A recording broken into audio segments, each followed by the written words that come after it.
മുഖ്യമന്ത്രി പിണറായി വിജയന്റെ ക്രിസ്മസ് പുതുവത്സര വിരുന്നിലേക്ക് തന്നെ ക്ഷണിച്ചിരുന്നുവെന്ന് കേരള ഗവർണർ ആരിഫ് മുഹമ്മദ് ഖാൻ ക്ഷണക്കത്ത് രാജ്ഭവനിലുണ്ടെന്നും അദ്ദേഹം പറഞ്ഞു. തിരുവനന്തപുരത്ത് മാധ്യമങ്ങളോടാണ് ഗവർണർ മുഖ്യമന്ത്രിയോടുള്ള നീരസം പരസ്യമായി പ്രകടിപ്പിച്ചത്.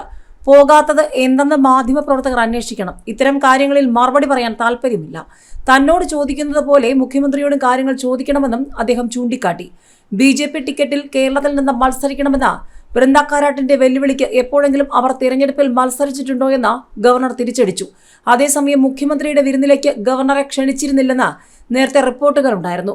ഗവർണർ എത്തുമ്പോൾ സുരക്ഷാ മുന്നൊരുക്കങ്ങളും പ്രോട്ടോകോൾ പ്രകാരമുള്ള നടപടികളും കാരണം മറ്റ് അതിഥികൾക്ക് ബുദ്ധിമുട്ടുണ്ടാവാതിരിക്കാനാണ് ഗവർണറെ ഒഴിവാക്കിയതെന്നായിരുന്നു വിശദീകരണം.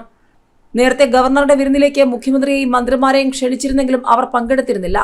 സർക്കാരുമായി ഗവർണർ ശത്രുതാപരമായ സമീപനം സ്വീകരിക്കുന്ന സാഹചര്യത്തിൽ സഹകരിക്കേണ്ടതില്ലെന്നായിരുന്നു സർക്കാരിന്റെ തീരുമാനം.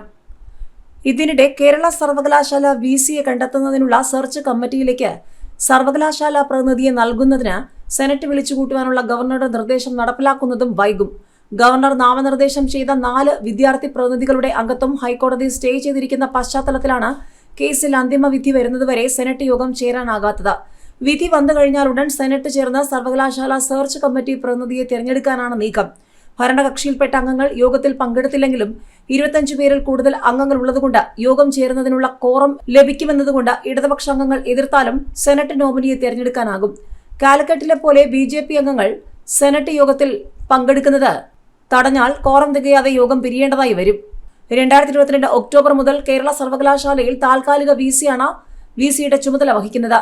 സെർച്ച് കമ്മിറ്റി അംഗങ്ങളുടെ എണ്ണം വർദ്ധിപ്പിച്ചുകൊണ്ടുള്ള നിയമസഭ പാസാക്കിയ ഭേദഗതിയും ഗവർണറെ ചാൻസലർ സ്ഥാനത്ത് നിന്നും നീക്കം ചെയ്തുകൊണ്ടുള്ള നിയമ ഭേദഗതിയും ഗവർണർ ഒപ്പുവെക്കാത്തത് സുപ്രീംകോടതിയിൽ ചോദ്യം ചെയ്തിരിക്കുന്നതുകൊണ്ട് സെർച്ച് കമ്മിറ്റി അംഗത്തെ തിരഞ്ഞെടുക്കുന്നത് നിയമവിരുദ്ധമാകുമെന്ന സർവകലാശാല സ്റ്റാൻഡിംഗ് കൌൺസിലിന്റെ നിയമോപദേശം സ്വീകരിക്കാതെ സെനറ്റ് വിളിച്ചുകൂട്ടുവാനാണ് ആലോചന. കേരള സാങ്കേതിക സർവകലാശാലകളിൽ സെർച്ച് കമ്മിറ്റി വിളിച്ചുകൂട്ടുവാനും വൈസ് ചാൻസലർ നിയമനം നടത്തുവാനും ഹൈക്കോടതി 6 മാസം മുൻപ് ഉത്തരവ് നൽകിയിരുന്നു.